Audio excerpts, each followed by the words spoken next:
Good morning. Ayin Beis, Volume 2, Volume 3. We are on page 1339. And we continue to trudge or plod through these a little more dense and complex section. And understanding, ultimately, the goal here is to understand the role of the third level of transformation of Gevurah, of severities and judgments and concealments and darkness and bitterness. Transforming the dark to light and the bitter to sweet, but now from within, not from without, like the second level of the sweetening. This is the third level.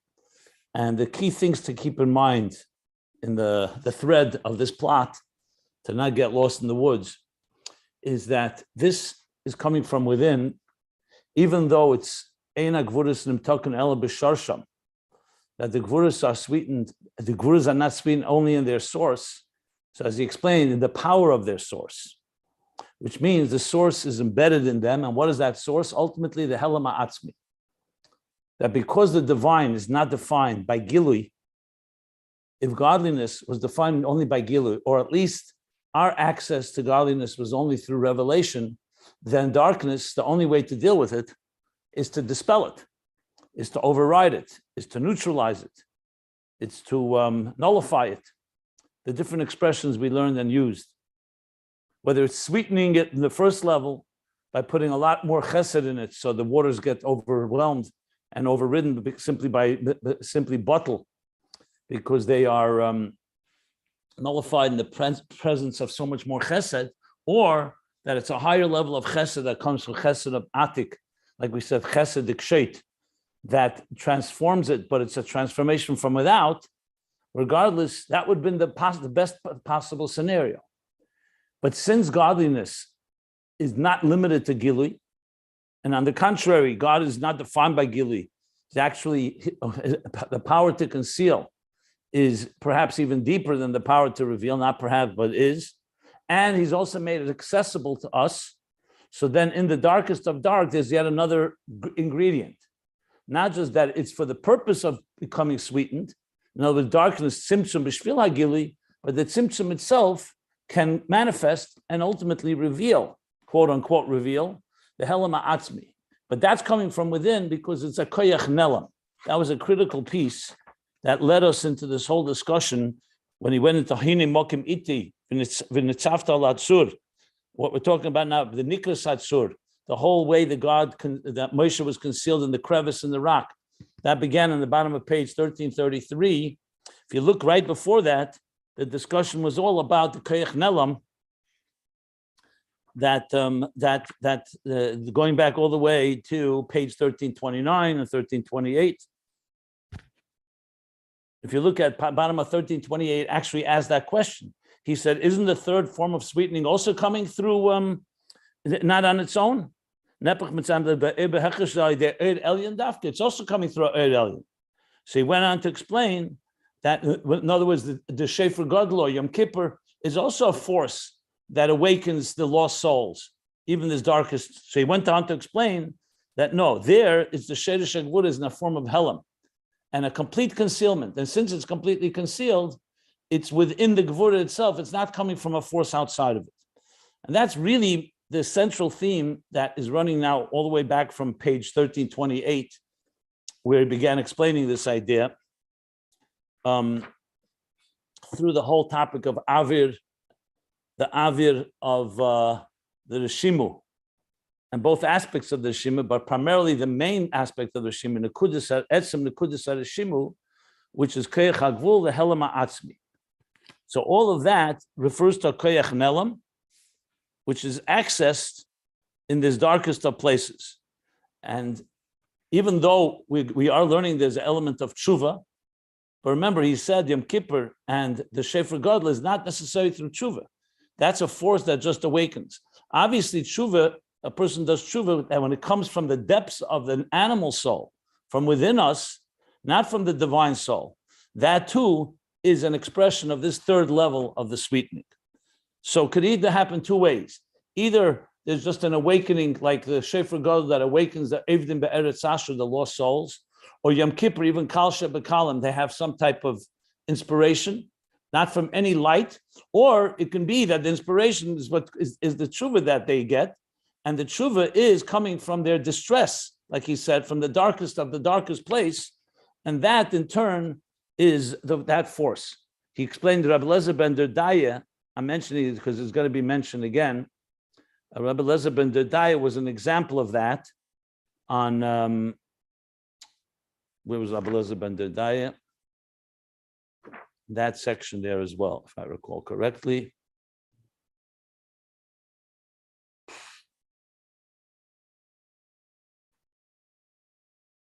That his crying out at the end of his life was an expression of this level. Okay, we'll find it. So now going back to where we are now. So he's explaining all this in the context of the revelation of the Yud Gimel Midas Harachim, the 13 attributes of compassion, which were revealed to Moshe after the Chet HaEgel. But as we discussed, the Yud Gimel Midas Harachim themselves are a form of divine compassion. And they can radiate, as I gave the example, let's say a father or a king for that matter. He's using the example of a king that just has an endless compassion to his subjects or to his children. And even when they do something wrong, like he said, nimchakin havenis, because it's not teifas mokim, means it's not significant to him. So a child does something that you love and you have deep compassion for, you will automatically forgive them. You don't even need forgiveness. It just overrides it, like we learned earlier in the second form of sweetening. The chesed is so powerful, or in this case, the rachamim, or like you said, eitz hachayim or Torah. So it simply neutralizes and zaps out any negatives. That he compared to the example, to go back to the example of the king before, when he's being in a situation where he was not, where it did not bring the king to become angry because he was dishonored. So in other words, there is a transgression, but the transgression is not enough to cause him what he called a geroyin. Like when we say when the servant has transgressed and not honored the king and not fulfilled his command, that can cause a geroyin, an anger, kas and regas. But here we're not talking about that. We're talking about there may be some things are wrong, but they're not strong enough, so the king overrides it. It doesn't matter to him. It's insignificant. It's okay. So then, but that's the example before. Then there's the next state. That's rachmim pshutim, kamosh lachayisha bedam. So since he has compassion, which is coming from a high level, it is coming from the highest levels before, higher than Atzilus. So therefore, nimchakim, as if they're erased. And I'm reading at the bottom of page 1338. And therefore, so there is an element of tshuva, he says that clearly, but the race are erased. There, the Maisa Tachtenim are teifas mokim. So I was looking at it again, and you can learn this in two ways. You could say that even when call it in the Yud Gimel V'Sarachim level, there it does not teifas mokim, but it is teifas mokim. It does affect the lower levels of the king. In other words, even those sins affect because the way he's being dishonored, so he doesn't mind personally, but it's affecting his king and melech shemochal kvei the ein kvei de mochli. He can't just forgive because it's affecting his way to lead and affects the very malchus, his very authority. So therefore, there is a level of kas and regas there. However, like we said, it's not a geroyin amiti because that's also coming from his powerful place. And above all, you can be misratza, you can be mafayasim, what he said, misratza, which is appease him. Yesterday I was looking for another word. Placate was another word that I was thinking of, but I think appease is the better word.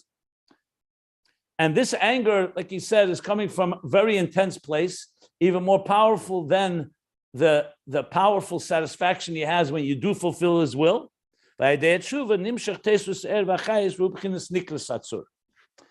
tshuva here reaches, therefore, even more powerful place that will appease even his anger and therefore harness that energy that went toward the negative, toward the anger, to harness it toward the positive.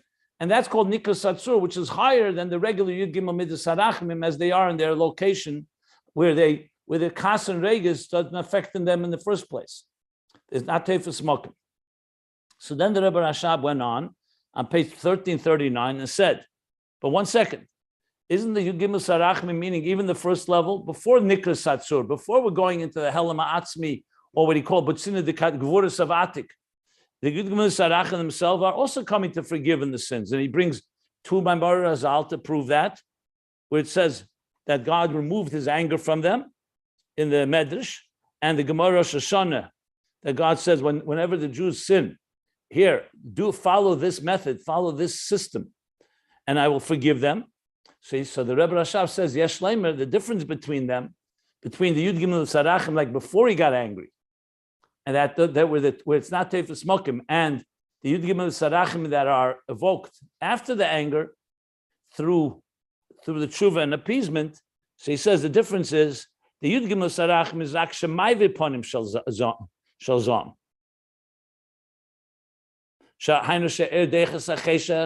This is only you're passing it over. In other words, you're overlooking it. And that's like the level that the darkness is being dispelled by the light. And though he says in the parentheses, the kavanah is that the darkness is transformed, but it's from us force outside of it. Is the Yud Gimel Sarachim are so strong that they overlook, and therefore that God doesn't mind and overlooks and bypasses the fact that there was some transgression. And he says that's the level of Avedis Tzadikim, Avid Tainugim, and the same thing, tshuva, clearly the tshuva of tshuva, the power of love, a tshuva that comes from a deep love, that causes the Zaynus to become like Zachis, but not from within, from without, due to the Avid, due to the power.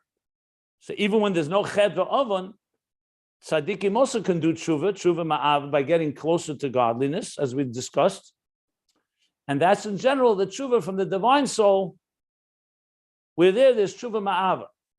Whereas Nikra Satsur, Hamshachim B'chinas Sur, is something deeper. Hiloi B'chinas Havara Levad.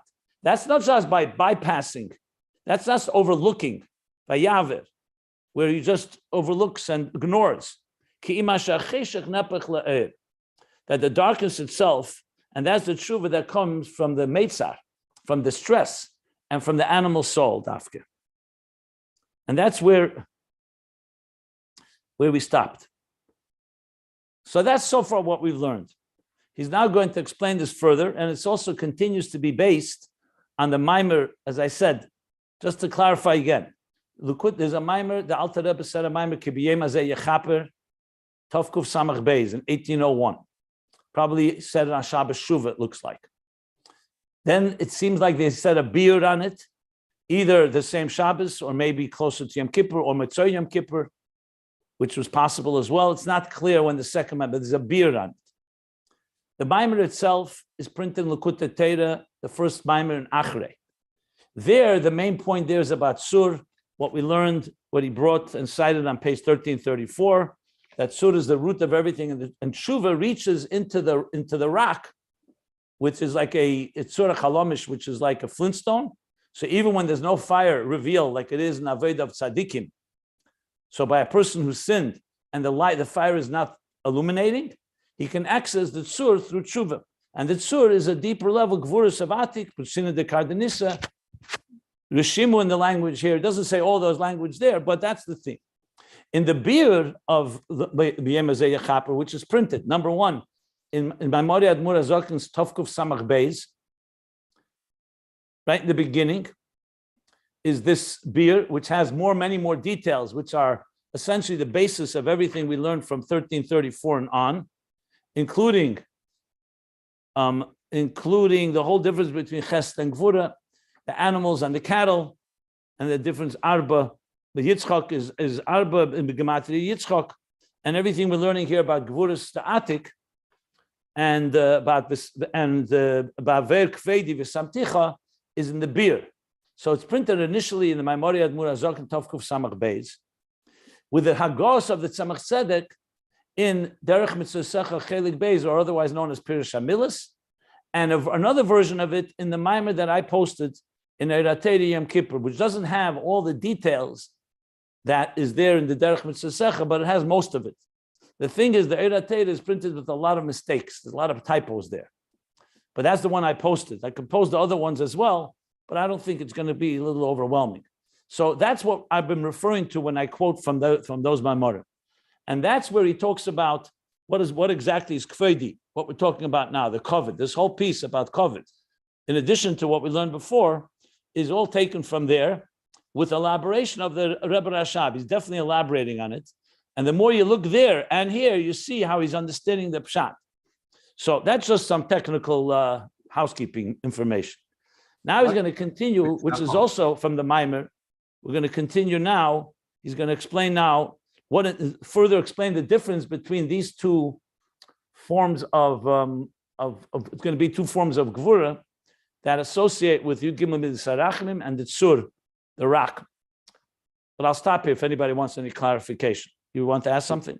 The Derech Mitzvah Sefer is the famous Derech Mitzvah Sefer, or it's another Sefer which is No, called? as I explained in a previous class, that because of the censor, they couldn't just print books easily. So sometimes all they did was they called it by the name Chelik Beis, Derech Mitzvah Sefer Chelik Beis, so they can get it under the radar. The truth is, it's not really Derech Mitzvah Sefer, it's really Pirush HaMilas. Most of it is explaining different phrases in davening. But there's also a few Maimarim like this. There's the Gdrush Gimel Shittas is there, Saras Chira, some very fundamental discourses. As I explained, all of it was reprinted now in Eiratei Maimer Azalvi in Yonim. There's a lot from there. And then there's individual Maimarim printed in different places in Eiratei that are taken. So they never reprinted that book. You can find it online. It's on Hebrew books, but it was never reprinted. It's in Rashi Esis, and was also printed by Bechovsky, who printed Derech Mitzvah Sefer, the first volume, the volume we know of. So it's only called by that name, but it's actually a different book altogether. So, okay. So in Maimer Azal and in Yonim, yeah?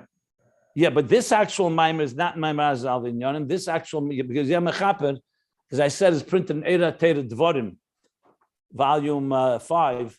That's the one we posted on the WhatsApp group. Page, as I said, 21, 28 and on. Okay. So now, before we continue, let me give a little introduction. So he's going to take us into something now, another topic. Well, it's not another topic. It's further discussing Gevurah.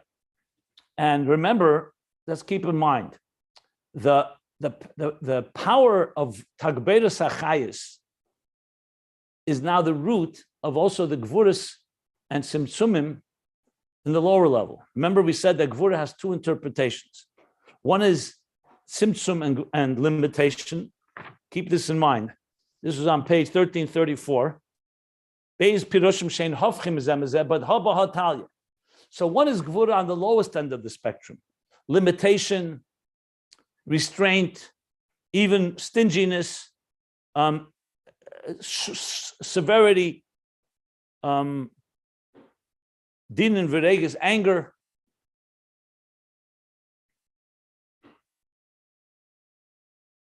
harshness. That's Gevurah on the lowest end of the spectrum. Then there's Gevurah on the top of the spectrum, where it's rooted. Intensity, power, strength. So Gevurah can be interpreted in both ways. And now we understand, he explained on the bottom of 1338. Actually, where did he explain it? Yeah, the parentheses, that's Haba Hatalia. Because the stronger an animal is, let's use the example of an animal, an aggressive animal, the more angry it will get when it's provoked. The weaker the animal is, the less angry it will get. In other words, power of fire, if you use fire as an example, fire of Gevurah, can go both ways. A very powerful fire can be used to transform things in a very positive way. Tremendous passion, for example, a fiery passion, much more than chesed. As we learned a number of times earlier, chesed is a flow, the flow of water. and that flow is going to cease at some point. There's a limit to it. We've discussed it at length, both on page 1337 as well as 1337, and as well as earlier when he spoke about chesed and gvura, that chesed needs gvura, because gvura gives it the intensity of the flow that comes all the way down and creates this chalkus, all the difference between gvura and chesed that we learned. So therefore, the more passionate, the more powerful something is, the more powerful it could also fall. And when it comes down, it can be extremely angry. So the very power of it is equal in both elements. It's just a question whether it's going used the right way or it's being directed in the wrong way. So when you can tap into the anger that comes from such a place and transform it by appeasing this powerful force, what happens? You now harness it and it becomes a tremendous force. So this is called gvura. Both of them are gvura. The tzimtzum is limit, very limited flow. The other one is a very intense flow. And the intensity is the root also of the limited gvura. The anger, like he said, the severity. So now, in the context of what we've been learning in the third level of sweetening, so even when gvura is in its worst form, the harsh, he said, gvura is cautious, the harsh severities of the darkest moments, the truth is, that is rooted in the intensity of helama atzmi. So if you're able to access that, then you transform it from within. That's why it's called transformation from within, because you're transforming the gvura b'sharshe. Eina gvuras nimtokim ela b'sharsha. So this is critical before we continue. Well, it's critical in this whole context, but it's important to keep repeating because it's a lot of counterintuitive points here. And so we have to keep in mind these ideas. Okay. So with that said, he's now going to introduce from the Maimer again, Tovkuf Samach Beis, he's going to introduce two forms of gvura in the context in Pasha Vayikra. It talks about what the karbonis, the offerings that we bring. There's certain things that offerings are brought from animals or from flour, min chaselis, etc. So different things are offered, but there are certain things you're not supposed to offer in the Beis Hamikdash. And there's the pasuk, I think it's Beis Yud Aleph, if I recall correctly, in Vayikra, it says, Kol sa'ir v'dvash le'saktirena. Le'saktiru. That you shall not bring sa'ir, which is leavened, anything leavened, like yeast, that causes food to rise, or dvash, which is honey. Both of these things, le'saktiru, which means saktiru literally means k'teris, like smoke. They should not both go up in smoke, means they should not be brought as offerings. So he's going to refer and say these two are the two levels of gvura. Sa'ir is gvura tzimtzum, the gvura that's like bitterness and severity in the lower end, and dvash is the opposite. It's gvura, but too intense, very sweet, to the point that we can't even eat it. And both are not appropriate in the Beis Hamikdash. You have to bring something in between. That's what he's now going to address. And with that, he's going to explain what we've been learning here as far as the two different levels, like before the king gets angry and after when it's transformed. So he's going to say like this now. Ach tzarich lahavin. I'm reading now the line. It's in, it's like 10 lines from the top of the page, 1339. 1339. And the pages can be found at ayinbeis.com. Okay, so he says like this now.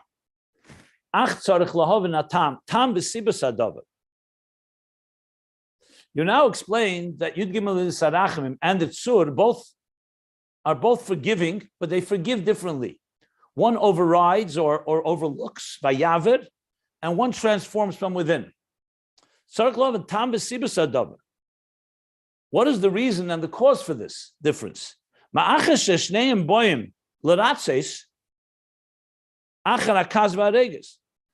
of them are coming to appease the king or God after the anger and the rage.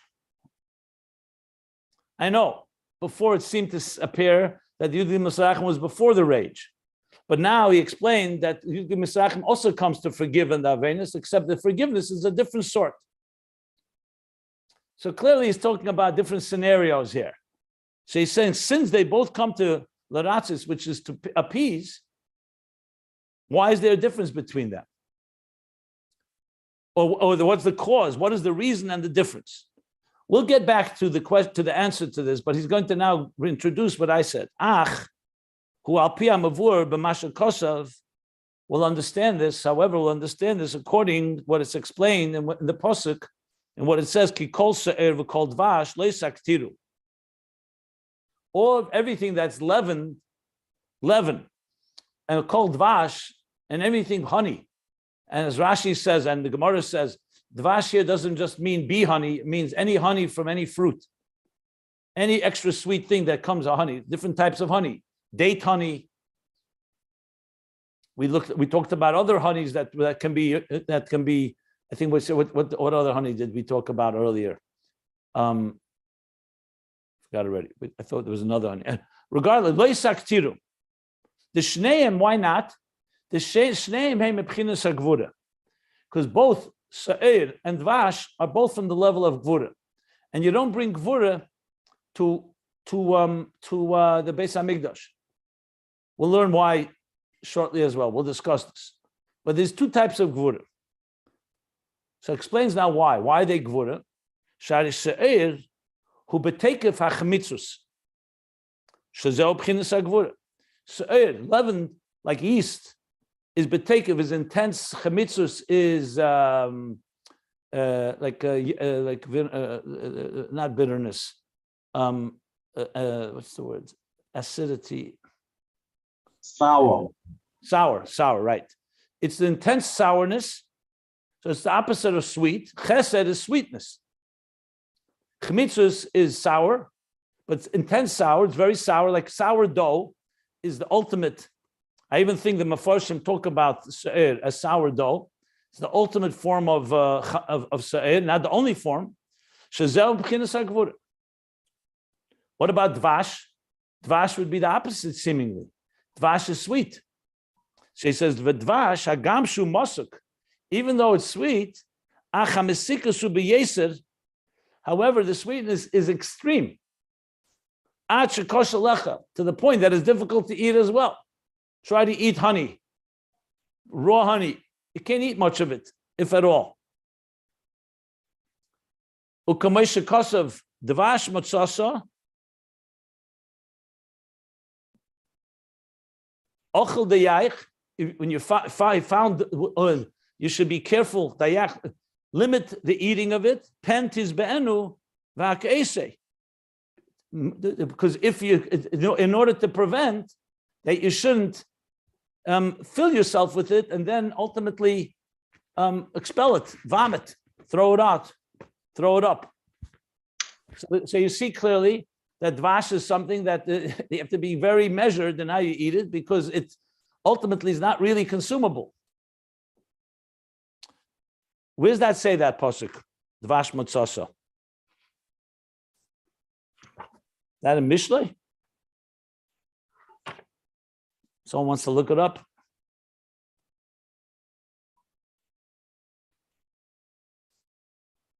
Uksiv achel dvash achel dvash harabis leitev. That when you eat too much honey, it's not good. So you see from this that though dvash honey on its own is sweet, but in abundance you have to be careful because it's too much. So it's not really edible. Basically, that tells you that he's going to explain in a moment that that's the intensity of gvura. It's not chesed. Chesed would be like sugar. Even sugar, you're not supposed to eat too much, but it's not as intense. Or something that is a milder form of sweetness. But too much sweetness is also a tagberis of chesed, which is, like he just said, is also not edible. It's Mishlei. Yeah, Mishlei, I thought so. Both psukim, achel dvash also, rabis leitev. No, I didn't check that one. Dvash matzata, Okay, yeah. it's fine. Yeah.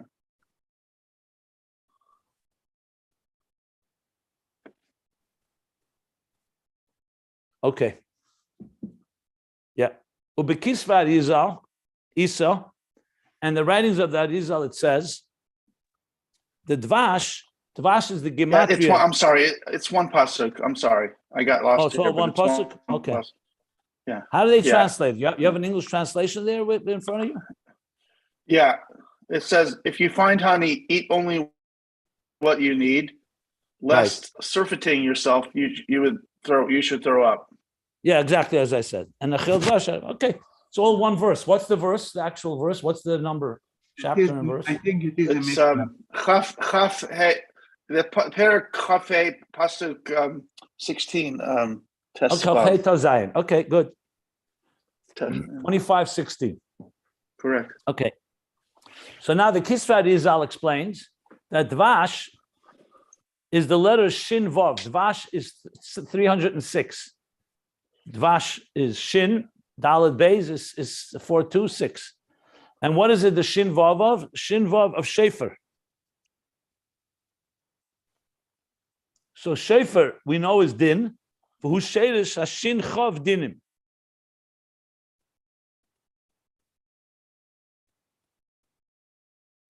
Why is it Shin Chav? 320. 306 is Shin Vav. Peiresh, 280.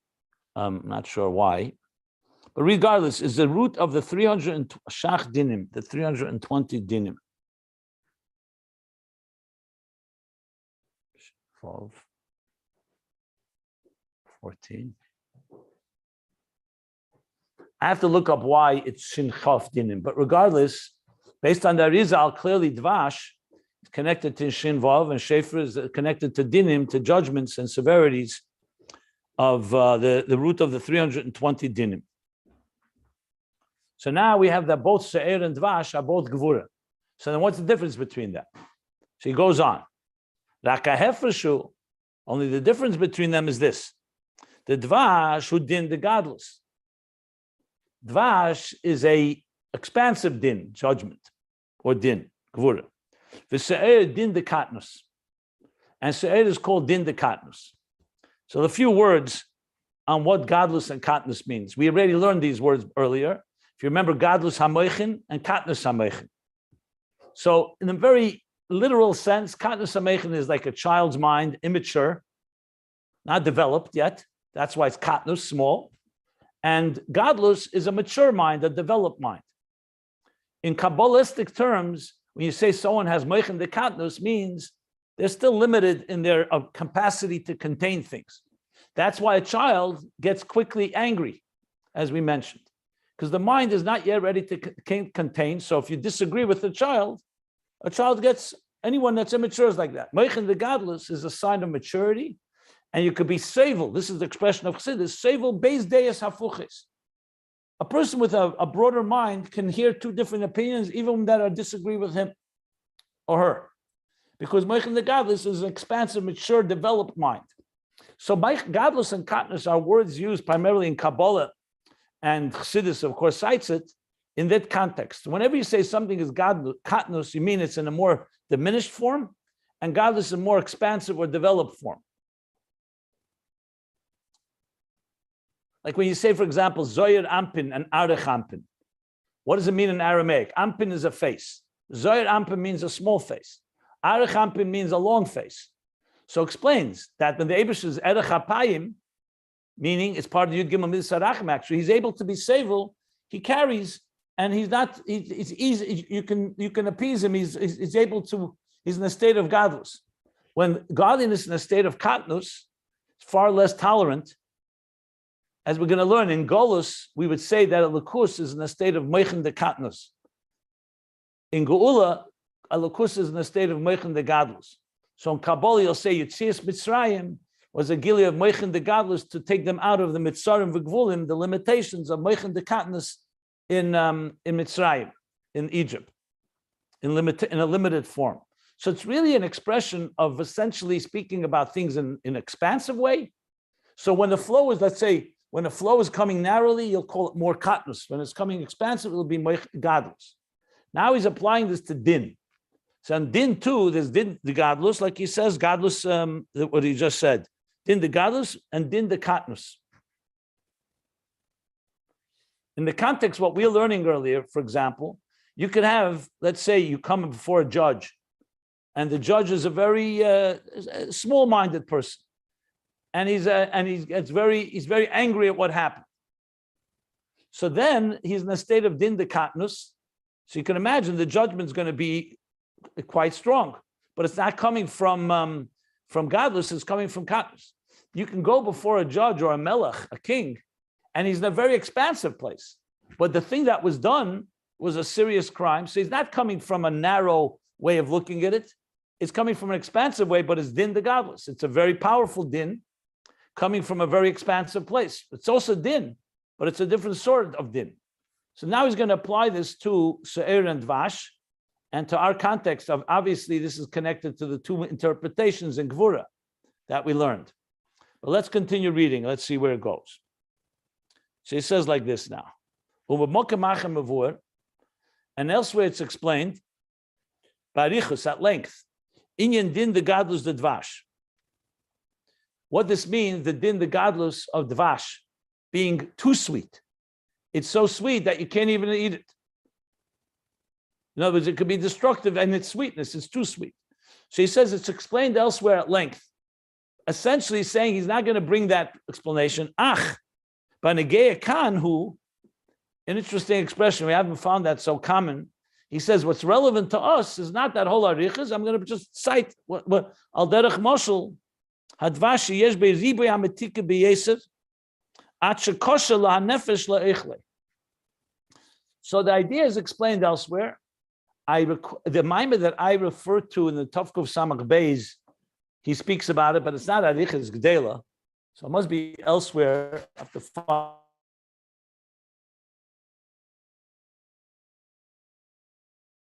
find where it is. It's on this mimer, so I want to see if he says anything. No. Okay. In the Kote Teire, the Tovkov Samach Beis. I looked in Tovkov Samach Beis. There's no footnotes. I'll look this up. Negeya Khan, that which is relevant to what we're discussing here, who al derech moshla hadvash, sheyesh be'ribui hamisika be'yeser, that the godless of dvash is that on the contrary, it's not sour, it's not bitter, like the leaven, but rather it's due to the tremendous sweetness to the point that it's difficult for a person to eat it, like the pasuk says, not edible. It's too sweet. Well, that's the mashal. So dvash is very sweet. What is that in the nimshal? What is that in the moral that was relevant to us here? Well, kamoykein inyan din the godless, who riboy hashefa actually yuchel lekabel v'yizbalbul. That din the godless is coming from a place of so much intense flow. Riboy hashefa, an intense flow, or a extreme flow, or a very powerful flow, an abundant flow. I should say, ribu is abundant, to the point lo yuchel lekabel, that the recipient can't receive it and he'll be confused by it. It'll be overwhelming, essentially. So there's two ways, in other words, that Gevurah can come to a person. One, that is coming so diminished, so you have very little flow, or the flow is too much. And that too is Gevurah, not Chesed. Chesed is a flow, a regulated flow. A flow that comes in a smooth way, like water flowing properly. When it comes to Gevurah's Kshamim, for example, rain, so you could have either almost nothing, a drought, that's Gevurah, there's no water, or it's coming down, Reif Teva Ein Yechelim L'Kabel, the Gemara says, that is pouring down so much, it's flooding the fields, you can't receive it. It's equally destructive. So that's Dvash, when din the godless, where the flow is so much, so it's a form of din because it's also creating this damage, but it's coming because of its overpowering element. I ask you, don't process yet how this fits in what we've been learning, because you can get confused. I would just wait to see how the Rebbe Rashab is going to lead this into understanding what we've learned. Because until now, Tagbeir sounded actually coming from a very powerful place. That's good. That's intensity that creates the float to come down. Tshuva, you gimel mitzvah rachmim, and so on. Here it sounds that it's din and something very negative, even though it's coming in abundance, but it's causing confusion and bilbul. So let's hold up until we see where this is going to go. I'm just telling you what I'm doing. I'm not processing. I'm just absorbing. Let's learn the idea. And he's going to bring now an example from Ben Zoma. So we have the story, the Dalet Shenichnusu Lapardis, the four that entered into the orchard, right? So the four was Ben Zoma, Ben Azai, Acher, Elisha ben Avuya, and Rabbi Akiva. They entered into the Pardes, into the garden, or the orchard, which was a spiritual experience. And each of them were affected differently. Ben Zoma, the one he's going to bring here, Ben Zoma went mad. Ben Azai died from the Gili. Acher, or Elisha ben Avuya, became an apostate, an apikes amin. That's why he's called Acher. And Rabbi Akiva was the only one, Nichnas b'shalom v'yotze b'shalom. Famous story. He entered in peace. But what about Ben Zoma? So the Gemara says a chigiga. This is a Gemara. V'zeu shedarshu razal, or shedarshu razal al Ben Zoma. So when Ben Zoma went, hitzitz v'nivga. He was struck. When he went in, he was like he was struck. He was inflicted. He was hurt. Shazeu Mashakosa, the Razal say, this posuk, Dvash Matzasa, B'chigiga Daf Yudal Ayin Beis. So in Chigiga 14b, it brings on Ben Zoma that it was like honey. He found honey, and he ate too much of it, so it caused damage. Hitzis v'nivga. Like the pasuk said that when you're this dvash, you should eat it with care, with discretion, only a minimum. In pen, it has benefits because it can cause damage, and that's what happened to Ben Zoma. V'hainu, what does that mean? So the Rebbe Rashab explains, due to the fact that he was exposed in the Pardes was a tremendous gili of Elikus. It's going to give a few examples, not the Venaviu too. You'll see in a moment. So due to the Ribuya Oyer, Nivga, he was hurt, wounded, injured, he was affected in his balbul, and it caused him to become confused, and it caused him to go mad.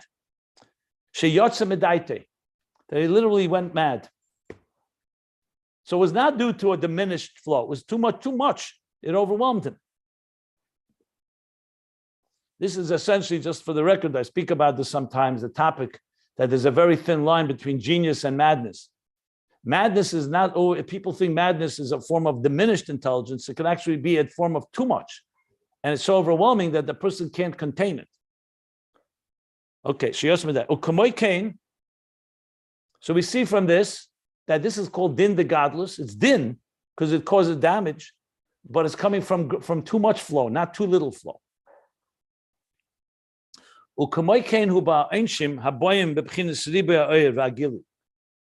So in the punishments in the Torah, the cause and effect that you find Einshim, there are Einshim that are driven by taking away, depriving someone of something. But there's Einshim that also come through Aribu Er Vigili. They come through, you open up a door of too much revelation, and that could also cause destruction, damage. What happened by the children of Adam, Nadav and Avihu? They went in with their great enthusiasm. As they came close to God, they came close. It wasn't due to distance. It wasn't due, God forbid. On the contrary, Moshe Rabbeinu thought that would be Moshe and An when Eibishter said that they will sanctify me. What's the lashon? The Behem Yiskatru. So then he realized it was not the Vavir. So they actually, as the Eir HaChaim says on the Pasuk in Shmini, that when Nadav Avihu went in with great love and passion. So when they came, but Kivosam Lifnei Hashem, what happened? By Yotza, a fire came out of Eish Zora and it consumed them. Similar idea. that they were consumed by tremendous fire. They got too close. And then another example is using now by Kairach. The 250 cohorts and co-conspirators with Kairach, what happened?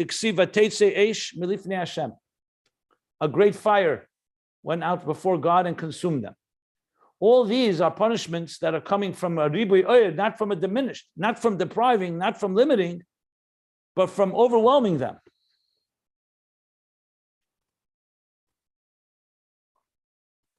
Which indicates that all of them did something that had a certain positive element, but they did it the wrong way, or they did it in a way they weren't prepared for. So that's what he's explaining in all of this. All these are examples of din de gadlus, like dvash, that's too sweet. And it's not meant to be eaten. It's not meant to be contained. It's too much fire, too much light. Okay, in the parentheses, the Rebbe Rashab is going to give another example, l'umazeh. Now, immediately, as soon as you say the next line, what about the Anshe Kerech was not l'umazeh? So clearly, there it came from, because their intention was a Kedusha Dika one. But he's going to give now example of people that did not begin with good intentions. So l'umazeh, on the other side, l'umazeh means the other side. L'umazeh. Zeh l'umazeh asa l'kim, that there's Kedusha in holiness, and there's also l'umazeh as an expression in the opposite, in the antithesis to holiness. Yesh gamkim be'efin, because we also find this form of einish, punishment.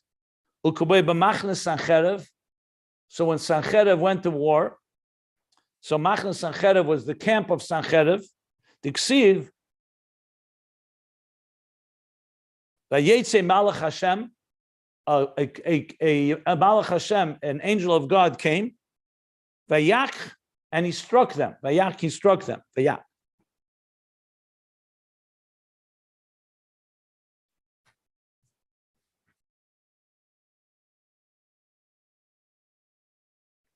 I'm wondering, why is that called an abundance? How did he strike them? What's the story with Sancherev? How did he kill them? They're supposed to come in Yerushalayim in the morning. That was the ultimatum from Sancherev to Chizkiyahu. Shem told Chizkiyahu not to survive, not to surrender. And then that night they slept and they didn't wake up. But how is this a raya that's coming from a ribui oir? Because it's the Malach, maybe because it's Malach Hashem. No, they weren't struck by the enemy. They weren't killed by a weapon. They were killed from a gili lamaila, Malach. Probably that's what it means. Yeah, okay, it seems so. The next line. Ukamoi b'malochim shekitrugu ala adam. Like the Gemara tells us that the Malachim that kitrugu, they came with a complaint. They said, right. They came complain on the human being. So it says, that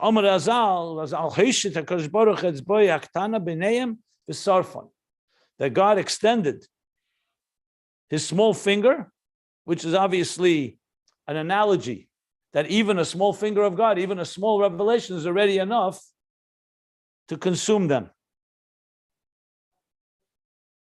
The sarfan, literally to burn them up. All examples of intensity that causes din, but it's now din de God, it's not out of minimal, but maximum.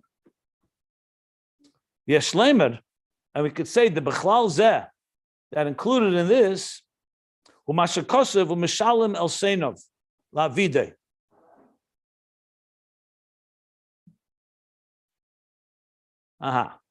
There's the pasuk that says u'mishalim el seinov, that he will repay his enemies, la vide, to eliminate them, la vide, to what's la vide? Not just eliminate, to make them get lost is a word that I want to use. To not extinguish them, to eliminate them. So the word mishalim is a key word here because it means that it's being done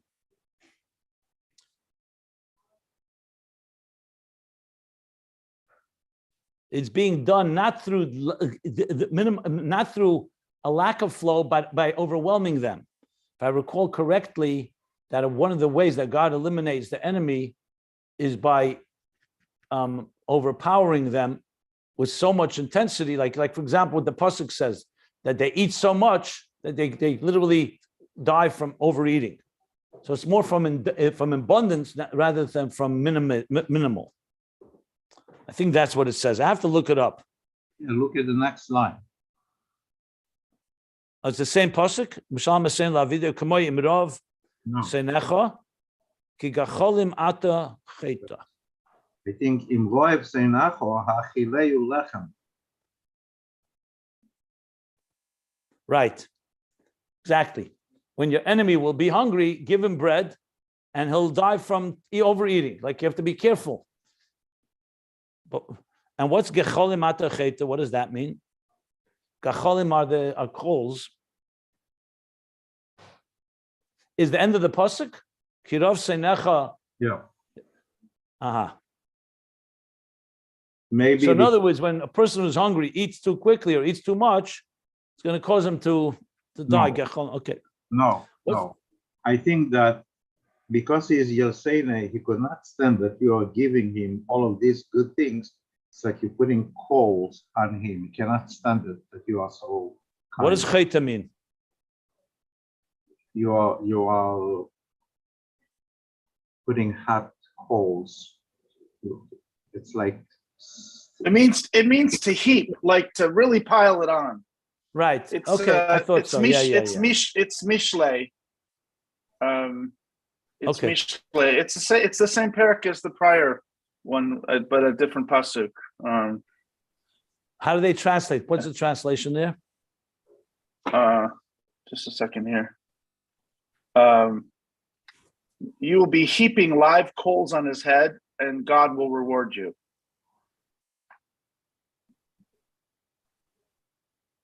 Okay, got it. If your enemy is hungry, give him bread to eat. If he's thirsty, give him water to drink.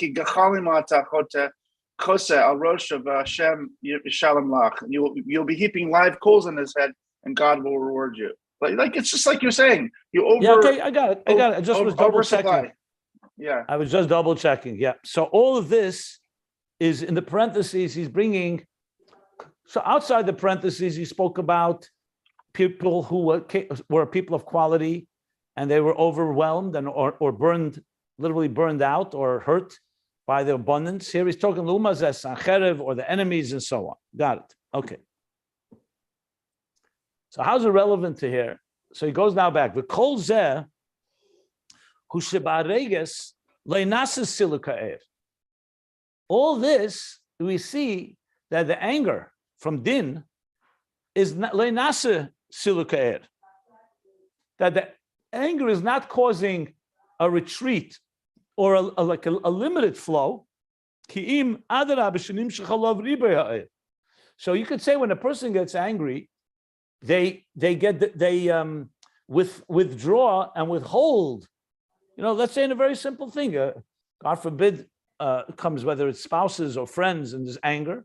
So you'll often see the other person will become quiet, and they will withdraw from you. That's siluka'er. They'll stop being mashpia. Or if a teacher, for whatever reason, is upset, so he'll stop teaching. The flow will become diminished. He says, Adarab. Here the regis is actually leading to a to too much energy, too much a flow. And that's the problem. That's what causes the din. So it's all coming from din. Din the godless is an abundance. So din the godless would be a diminished. We'll move on. And it's understood.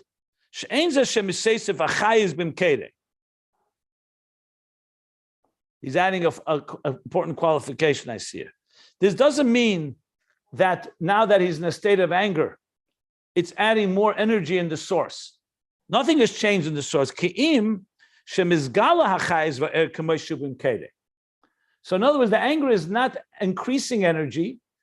What's happening is it's causing an overflow of energy, too much. It's actually, I'm just thinking of it. I don't want to use this example really in Ayin Beis, but I just was, a little while back, I was dealing with I mean, ideal, of course, with people, with a couple, and it was, it's just so reminiscent. I'll say it. I don't know if it's really an example of this, but maybe. And I was asking them, so what happens when you get upset at each other? So he yells at her, at his wife, and she goes into silent mode when she gets angry. So one withdraws and one becomes far more angry and rage. So I'm just thinking that maybe that's two examples of Gevurah. One Gevurah that is coming through silence, you close down and you retreat and you don't hear anything, which sometimes is even worse. Silence can be far worse, especially the silence of a spouse, of a wife, can be far worse than rage, than words. And he expressed it through words. He starts yelling, he's uncontrollable, which is equally, I'm not saying that's exactly an example of this, but I was just thinking about it because one is through withholding and one is through a ribui. And the point he's saying is not that misasif. It's not like the regus is causing more, it's not creating more energy. It's just energy is unfiltered. And therefore, when the sons of Aaron or Ben Zoma went into the place, they went unprepared, that energy flow was too much for them and caused them either to die or to become mad and so on.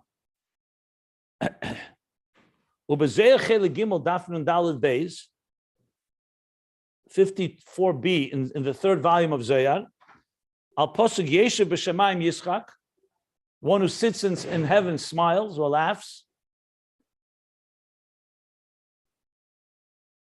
So he teaches there in Zohar, Val Derech Dina Nohir, that when Din, Gevurah Din, judgment is shining, is glowing, V'chayech L'hu L'Rishayim, that when the Din shines, it laughs on the Rishayim, on the wicked ones.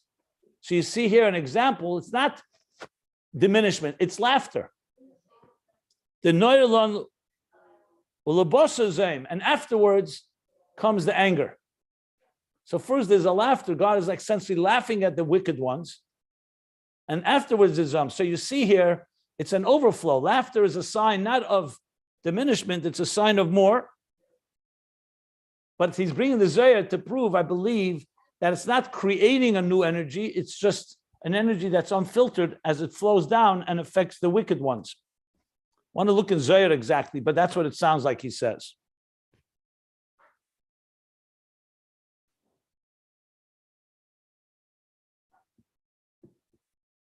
Well, interesting piece here, huh? And through the abundance, not through the diminishment, is the einish, is the punishment.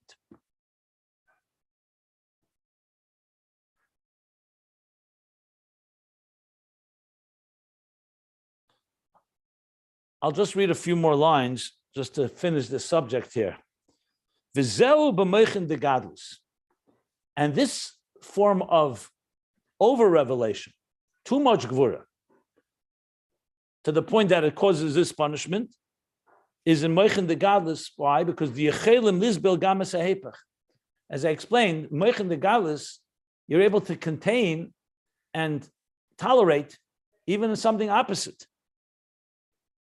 Valkain enegadim siluk. That's an interesting way he's explaining it. That's why it doesn't grade him siluk. Remember, we said before that one way is that the anger, when the king would get upset, it can cause that he should withdraw and doesn't want to give any flow. There's no flow altogether, or a very limited flow. But here, he's not affected by it. Here, so therefore, there doesn't grade him siluk. It doesn't cause the earth to be diminished, to be removed. No, but nevertheless, it's still not what he's happy with. Anyone, all that say that God overlooks, vatran is mavater, which means he overlooks, how do you say mavater? Overlooks, he ignores, he's ready to overlook something. So in other words, don't ever say that. Just because God tolerates, don't think that he's mavater, that he's overlooking it.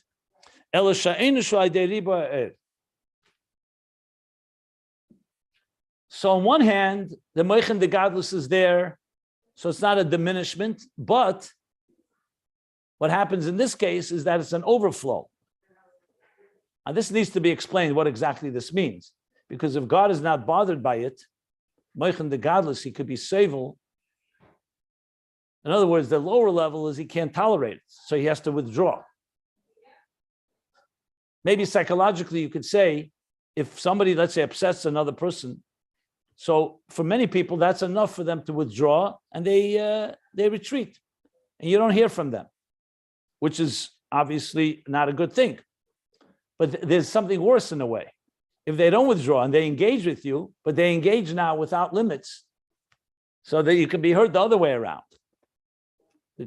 So that's, I think, what he's saying, something like that.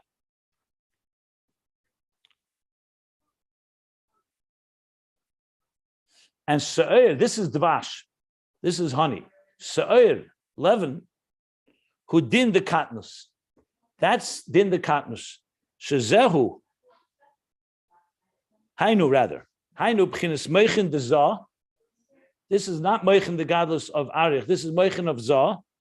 Kishem b'chinas katnus, when they're in a more undeveloped and immature state. The Maisach tachtenim tefes smokim sham. Like we learned before, their Maisum Tachtenim matter. It's not Mochin the godless that it can tolerate anything. Their Maisum Tachtenim matter. V'nasa b'chinas kas v'regis, and it causes an anger and a rage. U'kamay v'yisatzev Hashem alibay, in the end of Bereshis alibay. It says when God saw the sins of man, so nechamtim ki asisim, it says he regretted v'yisatzev alibay. He felt regret and fell down on his. V'yisatzev means asfus, form of depression. Obviously, it's kavyochel. You can't say that on God, but it means there's a level in the godly relationship with existence that creates atzvus, creates vayisatzev, which is not an arich. It's not a Mochin the godless. That's in the Mochin the katnus, in the divine as it relates to existence. The belev adam ha'elyon, in the heart of the adam ha'elyon. Again, this is all a mashal. The heart of the supernal man in Zah, the b'china Zah, shayich inyan hakas v'areges. There you could say the expression of anger and the rage. V'hu silika er. And that causes silika er. Not an abundance of air, but a silica removal. So God removes. Va'enish ba b'chinas hasiluk dafka. And the punishment is not coming through too much light, but through removal of light. U'kamay begalusa, I'll finish till the end of the paragraph. Like in Golus, it says, Kuchabrichu istalik le'elo le'ela. That in Golus, the stalkus, like we learned in the Basaligani, after Chetei Tzadas and the other sins, what was happening is stalik. That the divine presence was removed. So it says in Golus, istalik le'elo le'ela, God removes himself, the Shekhinah removes itself higher and higher, withdraws essentially. And it's known referring here to the level of Zah, not the higher levels of Elikuz, the level of Zah, the Atzilus, of Atzilus. And where does the air of Zah go? It goes into Bina, which is higher than Zah, Bina, and Arich, which is in Keser. And when there's a diminishment of the divine presence, the Shekhinah, what happens? The chitzenim, the negative forces, the spiritual bacteria and toxins suddenly come and emerge. Wherever there's less light, what comes? That's where the maggots come. So as soon as the light gets removed in the spiritual darkness of Golas, that's where the chitzenim suddenly come to the fore.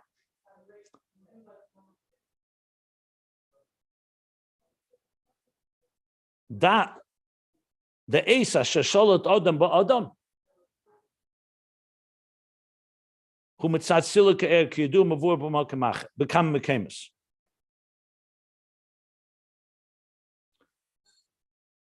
I'm thinking where's that expression used? In other words, when the divine is in control, so you don't have man turning on man.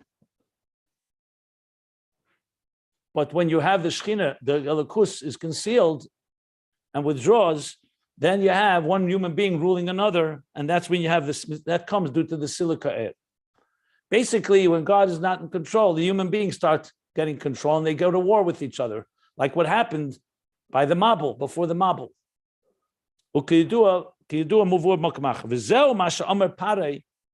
And this is what Pare said. In Benhu, if it's a son, throw him into the river. In Bas, you can let it live. I think what he's referring to in this context is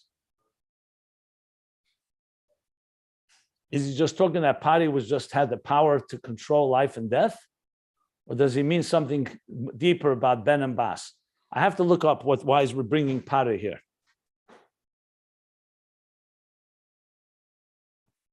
Okay, went a little over. So we'll stop here at the end of this paragraph. I'll look up the Pari piece here, why he brings it in Benhu. Maybe that's a Sholat Adam Ba'adam. Silica air. No, the fact that Pari had such control is due to the stalkus of the Elikus, of Golos Mitzrayim. Not sure. Why Pari? Why not so many other cases? We have to look up where does it say Sholat Adam Ba'adam. Is that a pasuk? Esa Sholat Adam Ba'adam? Rab Shleim, is that a pasuk? I'm not sure. Maybe it's a lotion from I can check. I think it's a pasuk in Mishnah, but I'm not sure.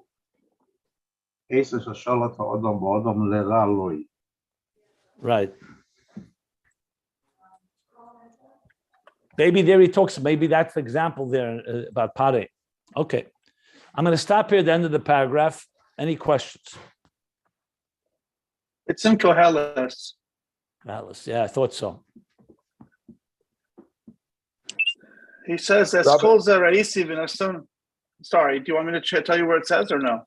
Yeah, go ahead, go please. Yeah. It's Kolza Raisi Vinasun Eslibi Lachomas Asher Nasa Tachas Hashamash Es Asher Shalat Adam Ba'adam Lara Lo.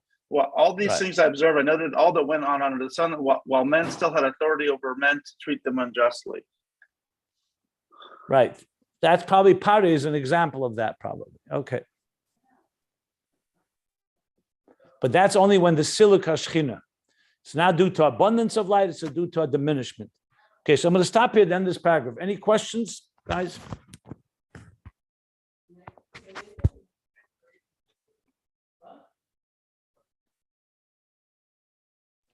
Rabbi Jacobs, doesn't it also say that the Ben Zoma, it wasn't, I mean, along with everything that you discussed, that he saw duality, and that's what made him go, like basically go crazy. Say that again. I didn't hear. Say it again. I read something that says that Ben Zoma, when he went up to the paradise, he got to a point that he saw duality or perceived duality, God forbid, and then that's what made him go crazy. I think that was Acher. I think that was Elisha ben Avuya. Got it. Okay.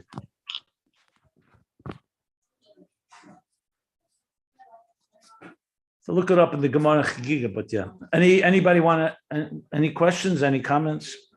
I mean, obviously we're still in the middle. I see he's still going to go on to talk about these two types of din. And then we're going to come back. The mimer in Tov Kuf Samach Beis is in the Likutei Torah, or it's a besondere Sefer? The mimer, the original mimer, I explained, is printed in Likutei Torah Achre. There's a beard on the mimer, or another version of it, looks like a beard that's in Tov Kuf Samach Beis. My Mori Admor is in Tov Kuf Samach Beis. Derech Mitzvah Chelik Beis and Eira Torah Yom Kippur with the Hagos with notes of the Tzemach Tzedek on it.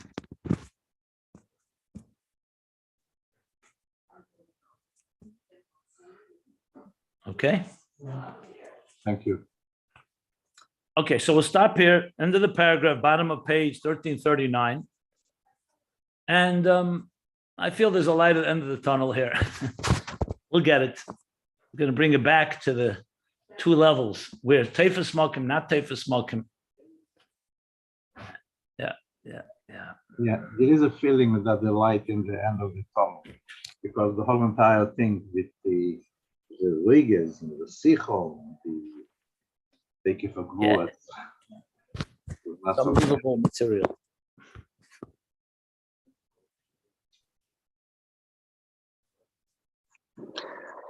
The way I've been I'm not going to thinking go about it, around the class and ask you, which way are you when you get angry? Do you get withdrawn or do you get loud?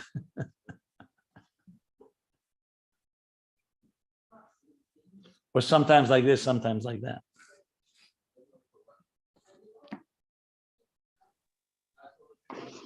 You should probably ask our spouses rather than us. Maybe, yeah.